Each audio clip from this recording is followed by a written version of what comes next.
Bengaluru cake show ವಿಶೇಷ ಕಲಾಕೃತಿಗಳ ಮೂಲಕ ಗಮನ ಸೆಳೀತಾ ಇತ್ತು. ಕ್ರಿಸ್ಮಸ್ ಟ್ರೀ, ರಾಮ ಮಂದಿರ, ಕೆಂಪೇಗೌಡರ ಕಲಾಕೃತಿ. ಈಗ ಇದ್ರ ಜೊತೆಗೆ ಮಾಜಿ ಮುಖ್ಯಮಂತ್ರಿಗಳಾಗಿರುವಂತಹ ಎಸ್.ಎಂ. ಕೃಷ್ಣ ಜೊತೆಗೆ ಬಿಸ್ನೆಸ್ ಐಕಾನ್ ಆಗಿರುವಂತಹ ರತನ್ ಟಾಟಾ ಅವರ ಕಲಾಕೃತಿ ಕೂಡ ಪ್ರದರ್ಶನಕ್ಕೆ ಇಟ್ಟಿದ್ದಾರೆ. ನೀವು ಗಮನಿಸ್ತಾ ಇರ್ಬೋದು, ಇದು ಬೆಂಗಳೂರಿನ ಅರಮನೆ ಮೈದಾನದಲ್ಲಿ ಆಯೋಜನೆ ಆಗಿರುವಂತಹ ಒಂದು ಕೇಕ್ ಶೋ.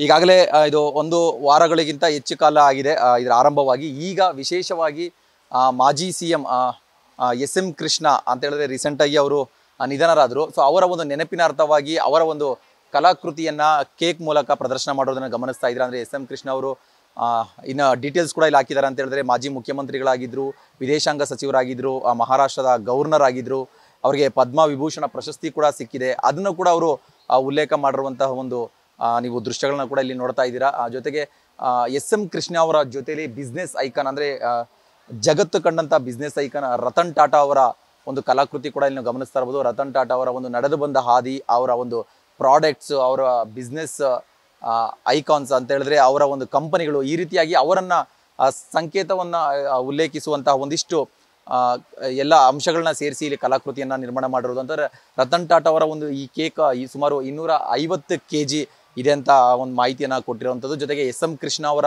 ಒಂದು ಕೇಕ್ ಕೂಡ 280 kg ತೂಕ ಇರುವಂಥದ್ದು. ಒಟ್ಟಾರೆ ಅಂತ ಹೇಳಿದ್ರೆ ಜನವರಿ 1ನೇ ತಾರೀಕುವರೆಗೂ ಬೆಂಗಳೂರಿನ ಅರಮನೆ ಮೈದಾನದಲ್ಲಿ ಈ ಕೇಕ್ ಶೋ ಆಯೋಜನೆ ಆಗಿರುತ್ತೆ. ವಿಶೇಷ ಕಲಾಕೃತಿಗಳು, ಹಲವು ಕಲಾಕೃತಿಗಳು ಅಂತ ಹೇಳಿದ್ರೆ ಫ್ಯಾಂಟಸಿ ವರ್ಲ್ಡ್ ಆಗಿರ್ಬೋದು, ಜೊತೆಗೆ ಒಂದಿಷ್ಟು ರಾಮ ಮಂದಿರ ಅಥವಾ ಕ್ರಿಸ್ಮಸ್ ಟ್ರೀ, ಜೊತೆಗೆ ಹೊಸ ವರ್ಷದ ವಿಶೇಷವಾಗಿ ಒಂದಿಷ್ಟು ಕಲಾಕೃತಿಗಳನ್ನ ಪ್ರದರ್ಶನಕ್ಕೆ ಇಟ್ಟಿದ್ದಾರೆ. ಈ ನಡುವೆ ಎಸ್.ಎಂ. ಕೃಷ್ಣ ಮತ್ತು ರತನ್ ಟಾಟಾ ಅವರ ಕಲಾಕೃತಿ ಕೂಡ ಈಗ ಅಂದರೆ ಪ್ರವಾಸಿಗರು ಏನು ಕೇಕ್ ಶೋ ನೋಡೋದಕ್ಕೆ ಬರ್ತಾ ಇದ್ದಾರೆ ಅವರ ಒಂದು ಕಣ್ಮನ ಕೂಡ ಸೆಳೀತಾ ಇರುವಂಥದ್ದು. ಕ್ಯಾಮರಾ ಪರ್ಸನ್ ಸಿದ್ದು ಜೊತೆ Bharath Krishnappa, news fast, Bengaluru. News first ನಿರ್ಭೀತಿಯಿಂದ ನಿಮ್ಮ ಪರವಾಗಿ.